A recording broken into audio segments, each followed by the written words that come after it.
Tonight, return tickets for 3. I was in a bit of pain at the time, but I didn't know what that exactly was. How the one-day WestJet strike led to complications and an unexpected bundle of joy for a returning Winnipeg couple. Also tonight, I went, okay, this would make sense why I've been feeling the way I have. the unusual way one local man found out he has West Nile virus and his message for others. Plus, rail reroute. We're also at a moment when the opportunity is there. It's an idea that's been around for years. Why officials say this plan to move rail tracks outside of Winnipeg could succeed where others have failed. CTV News. Live from downtown Winnipeg with Marilee Caruso. Good evening. Thanks for joining us. An update tonight about a Winnipeg couple caught up in WestJet's one-day strike. After running into trouble getting home from Jamaica, that couple now needs return flights for 3. Standing by live to explain is CTV's Taylor Brock. So Taylor, what happened here? Well, Marilee, the couple, Julia and Jordan Henry, actually unexpectedly gave birth during a layover. Now, after struggling with WestJet, the couple decided to shell out around $4,500 to fly earlier with a different airline. But while on a 2-day layover in Florida, Julia went into preterm labor. And as you can imagine, that's added another layer to the already complicated journey home. It just escalated from one thing to the next and just so quickly. And it was like, nope, this is go time. That's Julia Henry, who delivered a healthy baby girl, Keziah. She was born about 2 months early and needs to be cleared to leave the hospital. Henry says it's been a whirlwind experience coupled with some frustrations in dealing with the airline.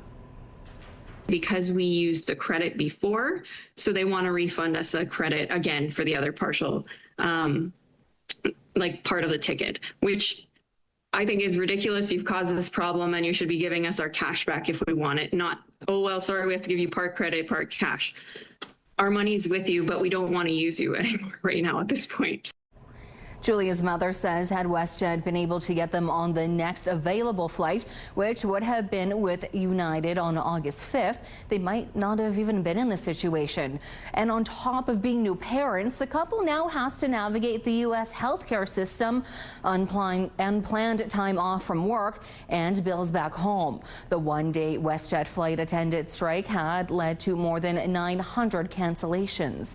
Now, luckily, the family says they are able to stay with family in Florida as Keziah works to get strong enough to leave the NICU. They expect that won't be for another 45 weeks. Taylor, once she is healthy enough to fly, what is it going to take to get them finally back home here in Winnipeg? A passport, Marilee. Keziah, being an American citizen, wasn't exactly in that couple's birth plan, complicating things, well, as you can see, even further. Well, I guess they got a little bit of time to do the paperwork. All right. There. Thanks for this, Taylor.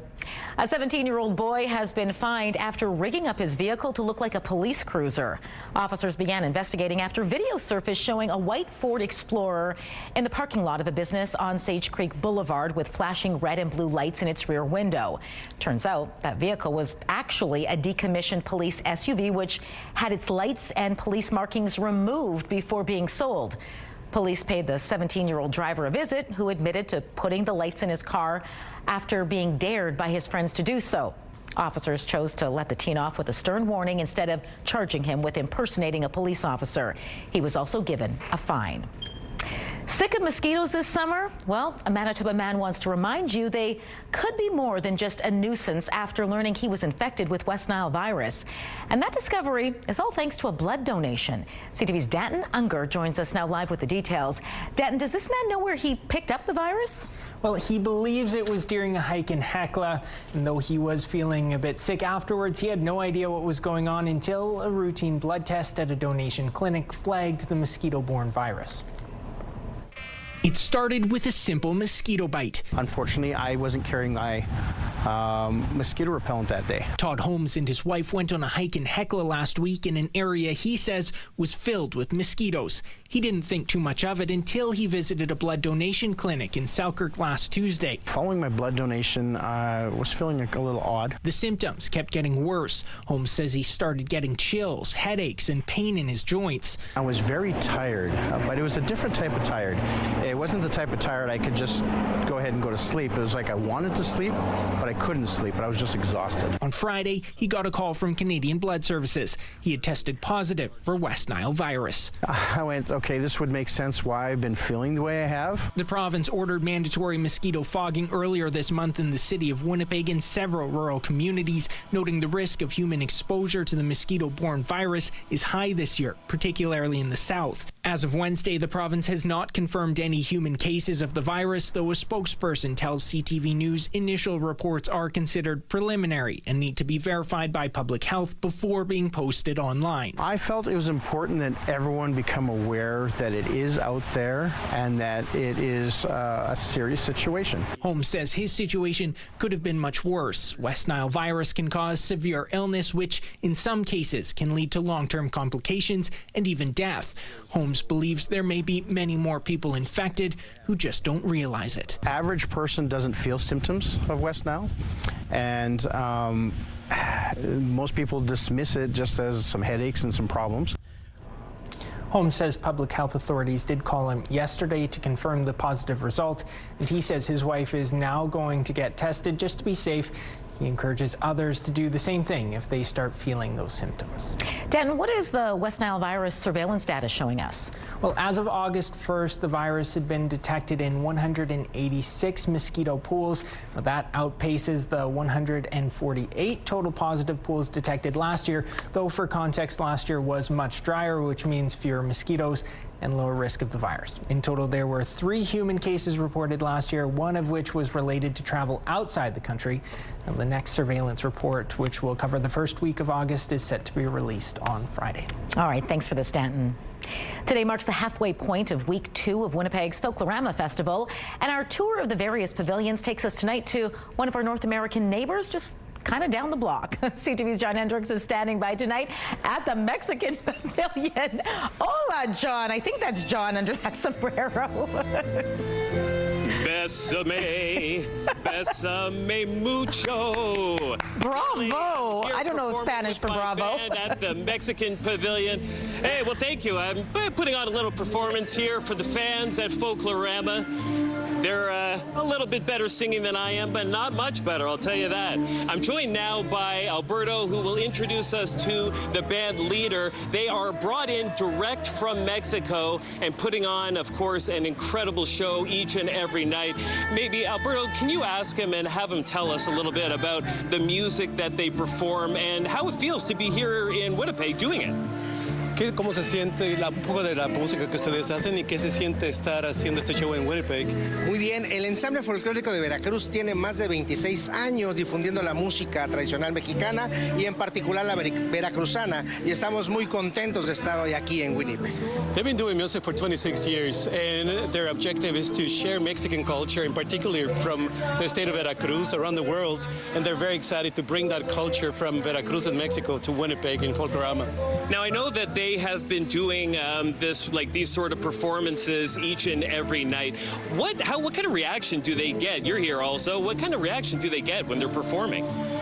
The reaction has been fantastic. Es acerca de la reacción del público.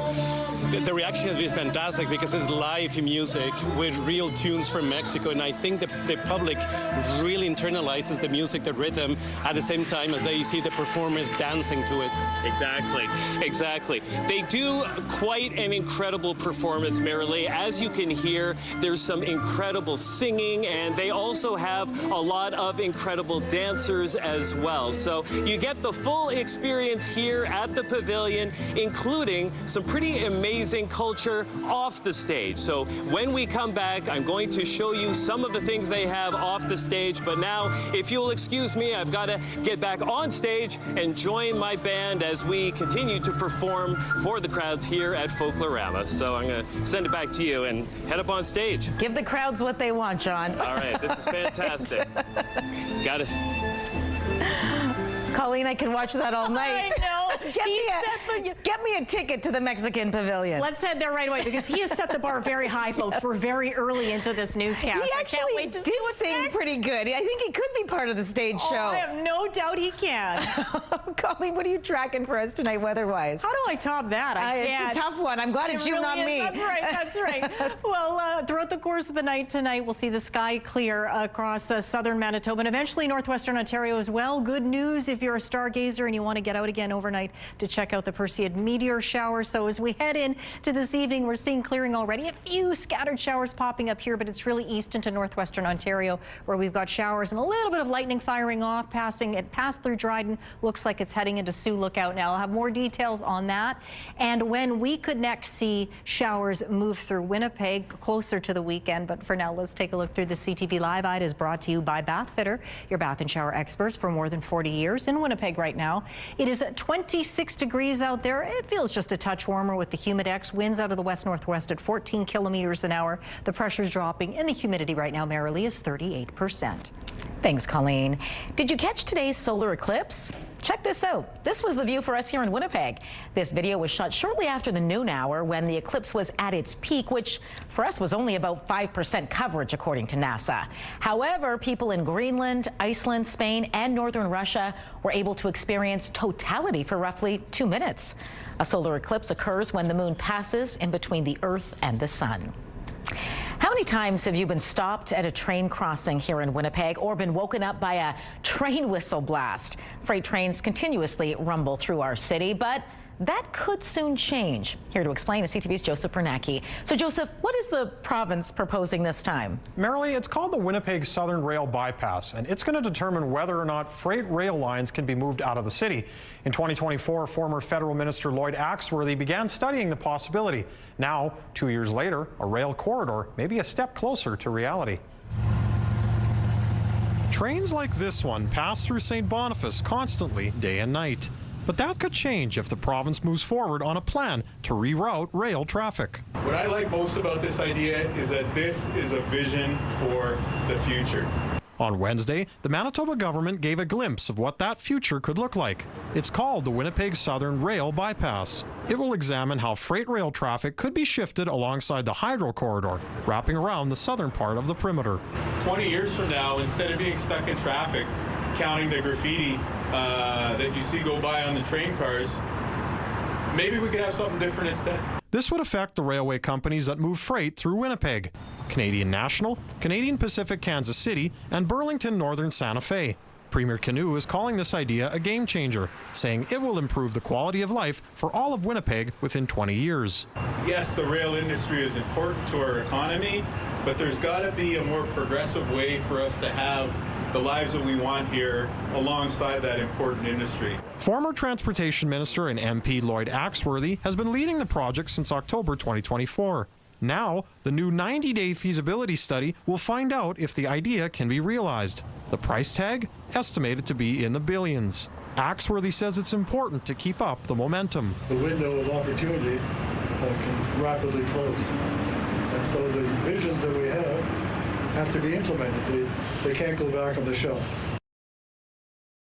Winnipeg has more than 240 kilometers of active rail lines, with an average of 50 trains passing through the city daily.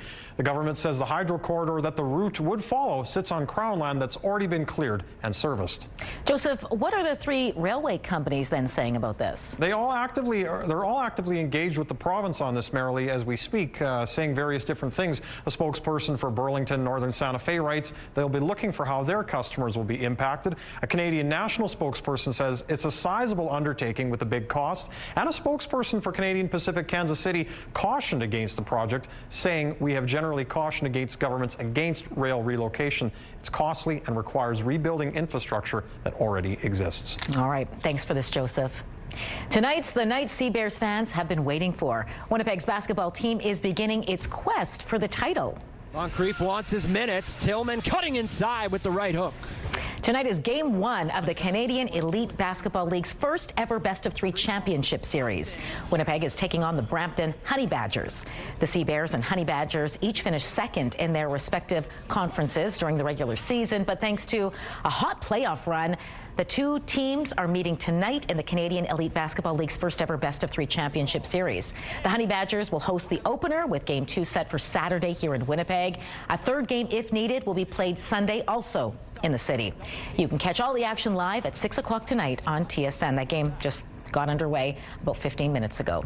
Well, it may have been the slowest getaway ever, but a Winnipeg family's pet turtle went on quite the adventure after escaping its enclosure. Meet Molly, a pet African spurred tortoise who was found 20 kilometers from her home enjoying the wetlands over at Oak Hammock Marsh. Staff found her after several visitors reported seeing a large tortoise tromping around. Problem is, there are no native tortoise species here in Canada, which made the sighting quite peculiar for Oak Hammock Marsh staff. After a 2-day search, Molly was eventually tracked down in the parking lot at the marsh. As for how she got there, well, there are a couple of prevailing theories. I think some of the more hopeful staff here really just thought she kind of trekked it through the marsh, which is a long distance. It was about 20 kilometers from her home. So I wouldn't put it past her. I did get to spend some time with Molly, and she's a pretty strong spirit and quite the Houdini in my yard. But my personal opinion is just that I think probably some good Samaritan thought she belonged in the wetland, saw her on a highway somewhere, picked her up and brought her over here thinking we were doing good, just without realizing this wasn't really her habitat. After receiving a lot of snacks from staff, as you can see in that photo, the tired tortoise was reunited with her family. She's now considered an honorary marsh ambassador, though, for teaching visitors what to expect and what not to expect to see at the marsh. Some cautious optimism tonight as Canada's trade minister meets with his American counterpart. That gives me hope because it's demonstrably different than at any time over the last year and a half. How those talks went and why we might be in a better position than previously thought. We'll explain next. Markets tonight, crude oil added 7 cents. The Canadian dollar is mostly unchanged at 71.79 cents U.S. Gold gained $26. The TSX is up 186 points. The Dow Jones lost 21 points, while the Nasdaq closed 143 points higher. It is crunch time. There is now just 1 week to go before a U.S. levy on hundreds of imports takes effect. Canada's negotiating team is in Washington working out a potential trade deal with the layout expected to land on Donald Trump's desk early next week. CTV's Mike LeCouture has some of the details. The Canadian team spent most of Wednesday huddled inside the Canadian embassy. And CTV News has learned that lead negotiator with the U.S., Janice Charette, warned her American counterpart that federal officials would not be able to control the public or premier's reactions if the U.S. moved forward with 50% tariffs on a swath of Canadian imports in a week's time. It wasn't described as an ultimatum, but sources say U.S. Trade Representative Jamieson Greer understood the reality. There were no face-to-face meetings between the two sides today, but industry leaders remain cautiously optimistic. I'm hopeful that we're going to get it done. The president of the Automotive Parts Manufacturers Association is in Washington, making sure he and his American counterparts are on the same page. Flavio Volpe also likes what he's seeing from the negotiations. That gives me hope because it's demonstrably different than at any time over the last year and a half, and that the Americans are also speaking in real terms. They know the consequence of their trade actions, and that some of those consequences have hurt a major ally. CTV News has learned that both the Canadian and American trade representatives are aiming to present the layout of a trade deal to U.S. President Donald Trump in the days leading up to the August 19th deadline. One member of the Prime Minister's Advisory Committee on Canada-U.S. Economic Relations believes there could be a path for a deal. So I think the provinces will see if we can make some progress that will benefit their workers, perhaps on softwood lumber as well, some sort of certainty. It will be worth them pausing or stepping back from their beverage alcohol bans and things like that. Now, it's unclear if more face-to-face discussions will happen this week, but Canada-U.S. Trade Minister Dominic LeBlanc is remaining in the American capital for now. Mike LeCouture, CTV News, Washington. A new report is warning about major job losses on both sides of the border if the Canada-US-Mexico agreement is scrapped. According to Oxford Economics in the UK, Canada could lose more than 100,000 jobs if the deal is terminated. The report also indicates the U.S. would lose more than twice that number of jobs. It goes on to suggest a successful renegotiation would add jobs to the Canadian economy.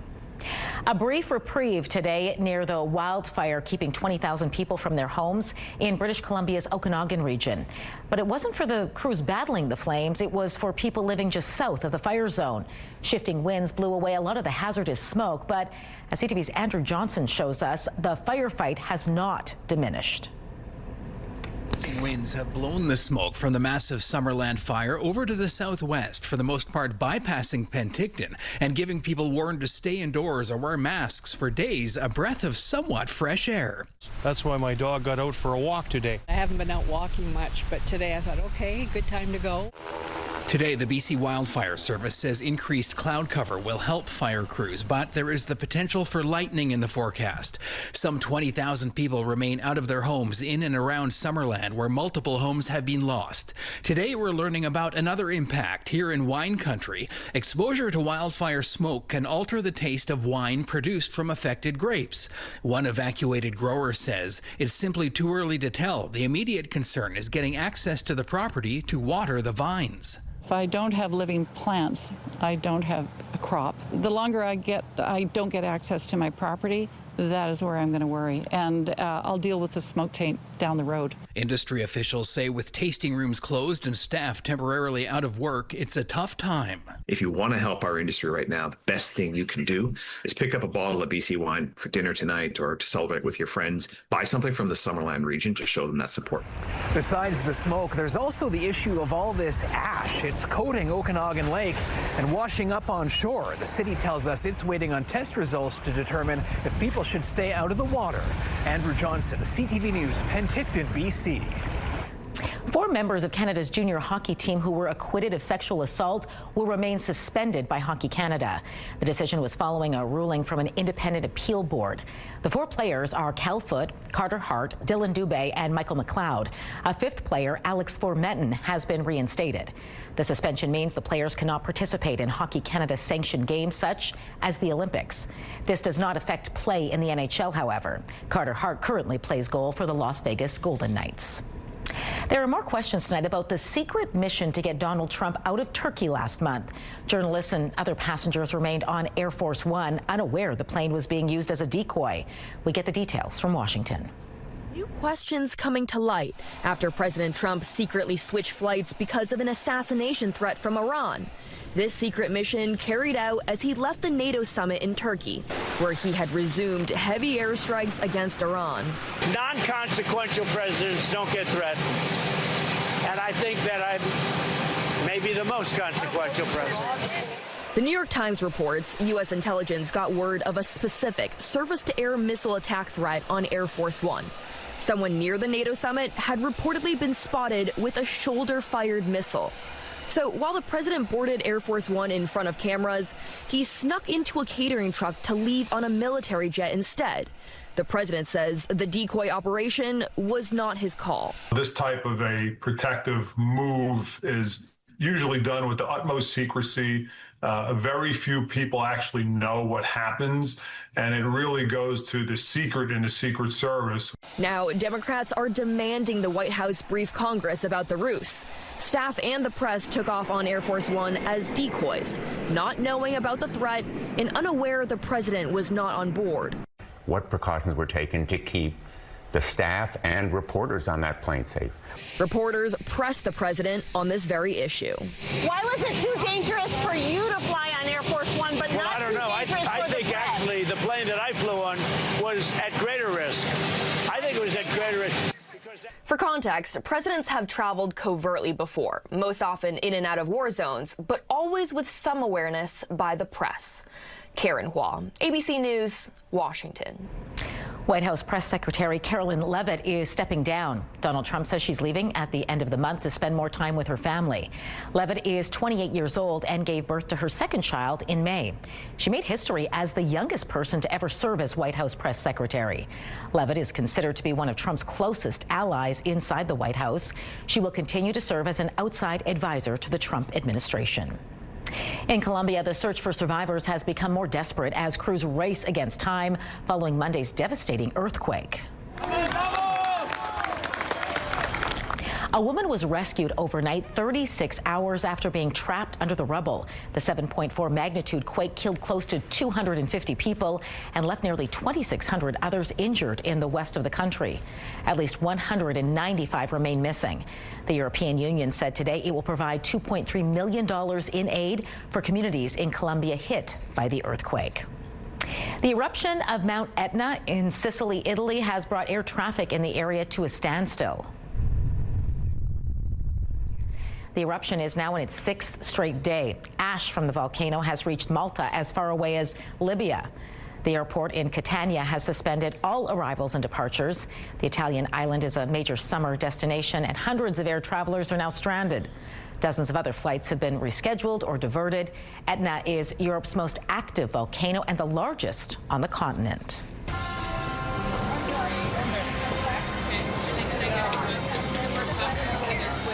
If you want a cerveza, or perhaps something a little stronger, some tequila perhaps, or how about some food, well, I got you covered. I'm John Hendricks. I will take you behind the scenes at the Mexican Pavilion coming up on CTV News. And we can't wait for that. Well, heading into Friday, cloudy during the day.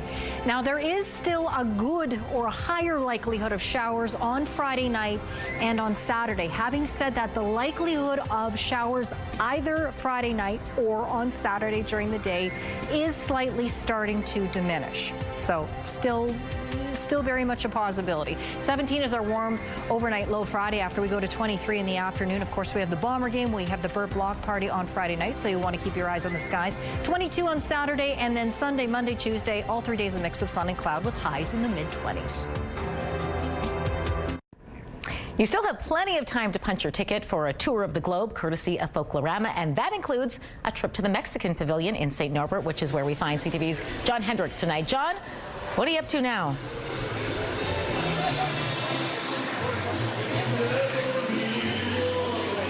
Well, you know, Marilee, I was behind the bar serving some drinks. I do it all here at this pavilion. I was on stage earlier, and now there is a lot more for me to experience. When you come here, you are going to see something that, frankly, I haven't seen at any other pavilion. Take a look at this large sculpture that they have here.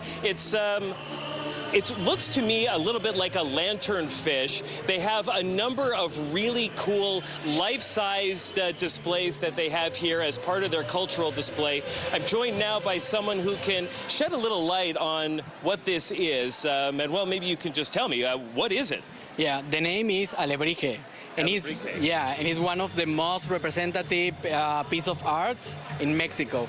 As you can see, it's like made by different parts of an animal, and it's always colorful, so everyone is unique. I know that this couldn't be something that's easy to put together, and you guys did a little partnership, right? Oh my God. Yeah, with Art City Winnipeg. It's a non-profit organization, and we create all of these together. So you do this this fish, but you also did a large piñata. Yeah, a piñata, and we create a lot of Mexican toys. Today, cultural display was inspired by Loteria. Maybe a lot of people know about that. Know about that game. It's like the Mexican bingo, but it's more colorful, and the rules are similar. But yeah, we create that in a huge space. What's it like to be able to really share your culture with the city of Winnipeg like this? Yeah, it was wonderful. It was a partnership that really touched our hearts. And yeah, it was amazing to create all of this art. Now, when I'm looking at this particular sculpture, it looks to me like it could be something you could wear. Am I wrong in that? Yeah, it could be. It could be. Well, because they've got straps on it. Marilee, I don't know for a fact that you can put something like this on, but I'm telling you, I'm looking, I see some straps, and so I think I'm going to send it back to you, and I'm going to see if I can put this on. And then you never know, I'll just be going around like a land shark going around this pavilion. It looks amazing. I just don't know if it's too heavy for me, though, so to be determined. But that's what I'm going to be investigating when I send it back to you. So I'm going to do that right now, and then I'll see if Manuel can help me put this on my head. We are rooting for you, John. Get in there. No, I'll send it back to you.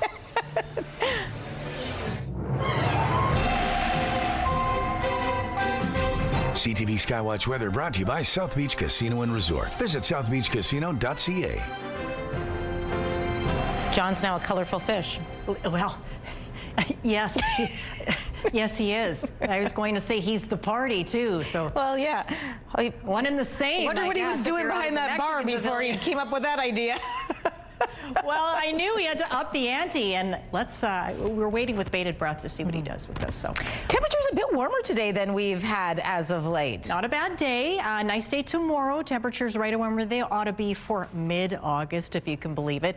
But before we get there, we have the night ahead. The sky will be clearing out. For the most part, a relatively uneventful night and day ahead tomorrow. A few atmospheric disturbances here and there, but you can see not much of note. Maybe a few scattered showers popping up at most, but they are very minimal. Clearing out over Winnipeg, we still have those scattered showers with some lightning, a little bit of thunderstorm activity crossing parts of northwestern Ontario. I had a viewer send me some photos in from Kenora.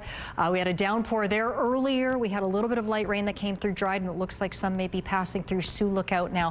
There is the chance of scattered showers across much of the province tonight, although it's pretty low, and it's for the next few hours that chance we could see much pickup. Overnight, though, we clear out across much of Manitoba, east into northwestern Ontario, although much of the north could well see fog patches develop overnight. Just watch out for that. Out to the west, though, you can see all of this. It is gradually going to be spreading east. Not on Thursday, though. At least it won't reach Manitoba so much. Now, if we are going to see any shower activity, it looks like it might be around Dauphin or Swan River, but having said that, the chance is still quite low for those communities as well. Otherwise, nice mix of sun and cloud here in the south. The north will finally see some sunshine. Clear skies overnight. We go into Friday. Waiting for this to arrive. We will see some showers move into Manitoba, including possibly into Winnipeg by Friday night. No showers tonight for the city. Clearing and fairly clear overnight. 13 is our low. Winds at their strongest out of the north at 15 kilometers an hour, but that's really this evening. Overnight, even lighter winds for the commute tomorrow. 16 degrees, a mix of sun and cloud. Winds out of the northeast at 15 kilometers an hour on the way to a high of 24 Thursday afternoon. Winds out of the northeast at 20, mix of sun and cloud continuing all throughout the day. Up in the northeast tonight, we'll see a few clouds over Churchill dropping down to 8 degrees there, but Gillam, Island Lake, Thompson, partly cloudy, a low chance of those scattered showers coming through your communities, but watch out for fog developing overnight. Overnight lows between 9 and 11 degrees. Mix of sun and cloud, Thompson, Gillam, and Island Lake tomorrow, low 20s. Churchill will be sunnier, a touch cooler, 17 degrees for your Thursday afternoon.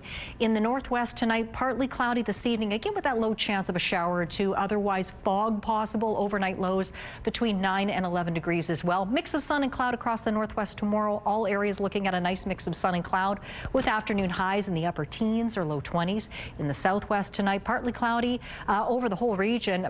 Brandon down to 11, 9 overnight for Dauphin. Again, Dauphin and Swan River, there's a chance of showers tomorrow afternoon, but it's still a low chance. Otherwise, a mix of sun and cloud. Highs right around the region of 21, including Brandon, under a mix of sun and cloud.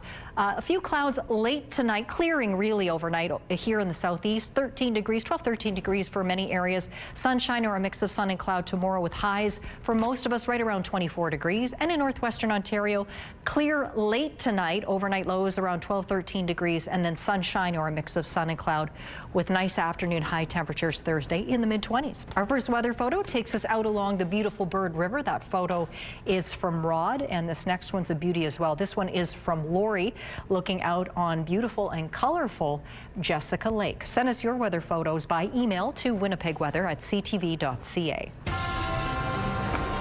Up next, the federal government wants to get to the bottom of cannabis and its connection to brain health.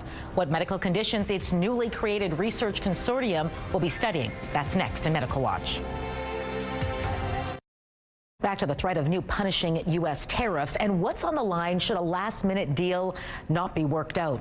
The Canadian Federation of Independent Business is out with a new survey today showing just how hard 50% tariffs would hit small businesses in this country. And joining me now to explain is Brianna Solberg with the CFIB. Brianna, good to speak with you. Thanks for having me. There's really a lot on the line here. How many Canadian businesses sell products that would be affected by this latest tariff threat? So according to our latest CFIB data, around 40% of Canadian small exporters will be impacted by these 50% tariffs, and around 3/4 of them said that they expect their revenues to be impacted as a result of these tariffs, with 1 in 3 saying they expect revenues to drop by nearly half.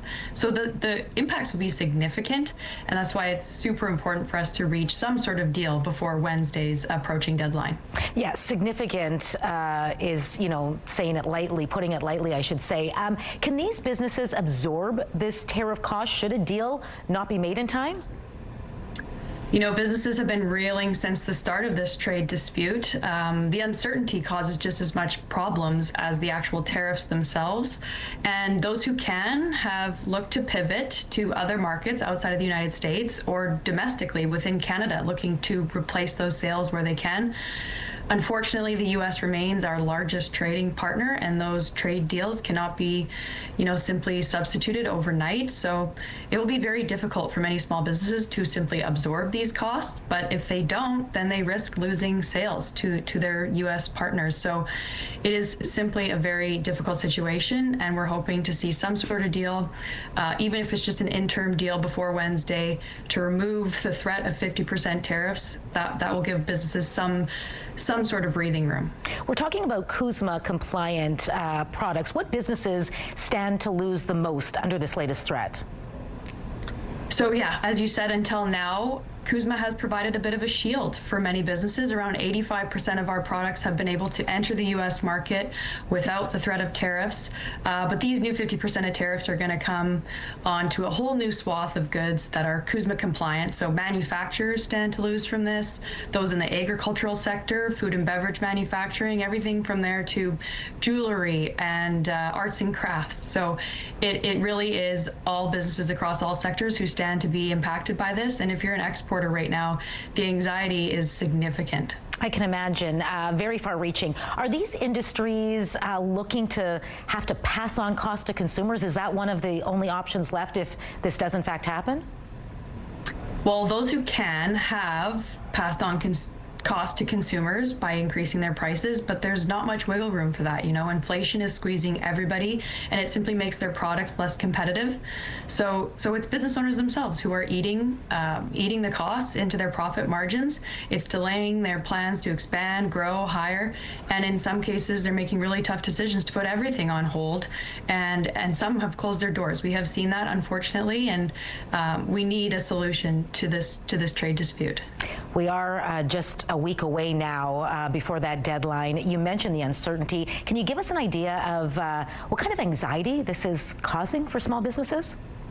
Well, we've already heard from many Manitoba producers that the threat of a 50% tariff will simply put them under. It will cause job losses. It will cause them to delay their plans to grow and expand, especially those in agriculture and manufacturing who deal directly with the U.S. and our exporters themselves. So it's causing a lot of stress. As I said, this has been ongoing for months now, years. And so we need some sort of, we need our federal officials to come to the table with something serious and come up with a deal before Wednesday, or we risk losing some of the small businesses in our communities.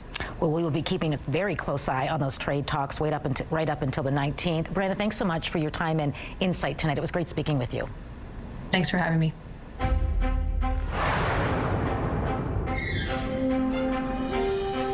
Some doctors worry U.S. President Donald Trump's new executive order on vaccines will stoke fear and confusion among parents. The order advocates separating the measles, mumps, and rubella vaccine into 3 different single disease shots and giving all childhood immunizations at separate appointments when possible. It also includes several changes to the childhood vaccine schedule. Some doctors worry this will worsen vaccine hesitancy and endanger kids. The World Health Organization warned the overhaul goes against decades of evidence. Millions of Americans with untreated high blood pressure should be taking medication, according to the American Heart Association and American College of Cardiology. That's because nearly 10 million Americans now meet newly updated guidelines that redefined an adult's risk for cardiovascular disease. But a new study shows nearly 1 in 3 Americans with untreated high blood pressure would benefit from treatment and are not getting it. The study was published in the Journal of the American Heart Association. The federal health minister has announced $24 million to create the Canadian Cannabis and Brain Health Consortium.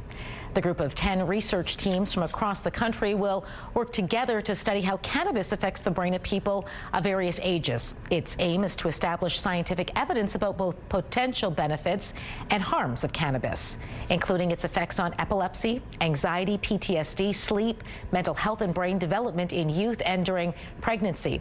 Researchers will also recruit more than 3,000 people of all ages to collect data.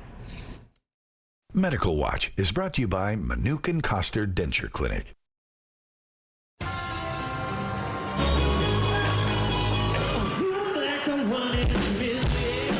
4 days of partying in the street downtown is about to get underway. What you can expect from this year's Burt Block Party next in Spotlight.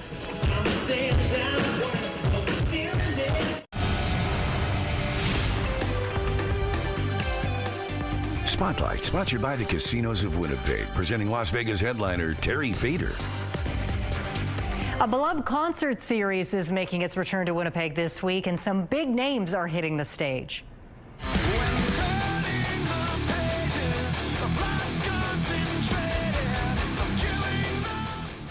The Burt Block Party starts tomorrow. The 4-night street party will start off with Kill Switch Engage, Machine Head, Malevolence, and Waster. And there's something for everyone. Other artists set to perform over the next few days include The Beaches, Took, Colin James, and Collective Soul.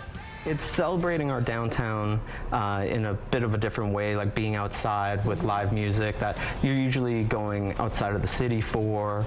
It's a fun way to experience those, arena-sized concerts, but in, the atmosphere of the outside. Thursday's action starts at 5 p.m. outside the Burt. For a full schedule of events, head to burtoncummingstheatre.ca. You get to experience 6 different nations all in one over at Folklorama's Caribbean Pavilion this week, but organizers say there's one performance in particular that keeps people coming back. Yeah, take a look at that. The Pavilion this year has recruited 2 professional dancers from Tobago who have traveled the world demonstrating their limbo skills. And with so many different nations represented, you can expect a wide variety of regional dishes and drinks, including, of course, several different rums from nearly half a dozen different islands. Everyone's excited. They walk in here, the minute they get to the front doors, they feel the vibe and they start dancing. And then they get into the food line and the party continues. And then the minute the entertainment starts, everyone's on an island somewhere in the Caribbean. They're no longer in Winnipeg. You can find the Caribbean Pavilion over the Franco-Manitoban Cultural Center on Provencher. And the party continues Friday and Saturday nights. Stick around both evenings for the late night party, which runs from 11 p.m. to 1 a.m. Rod Stewart is calling off the remaining dates of his farewell tour as he recovers from heart surgery. Each cloud contains vents from the upper. The Grammy winner had canceled a number of shows in recent days. Stewart's representatives say he received a coronary stent, and doctors are pleased with the 81-year-old's recovery. At the same time, they say he will take the next 4 weeks to recuperate. Sir Anthony Hopkins is about to release his debut album titled Life is a Dream.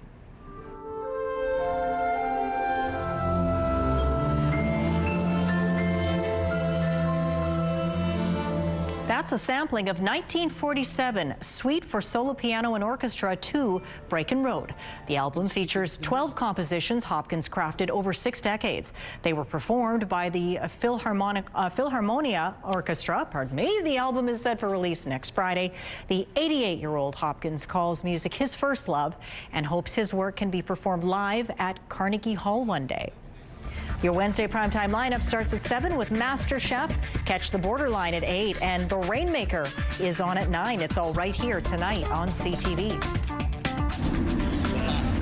Stay with us. The fun is just getting started over at Folklorama's Mexican Pavilion. We take you back live to tonight's first performance after the break.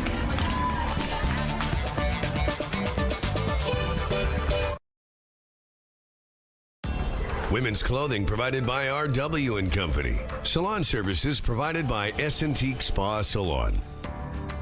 26 degrees, our highest temperature today. 2018, not that long ago, 37.5, the record high for August 12th. 13 overnight, clearing skies, mix of sun and cloud Thursday up to 24.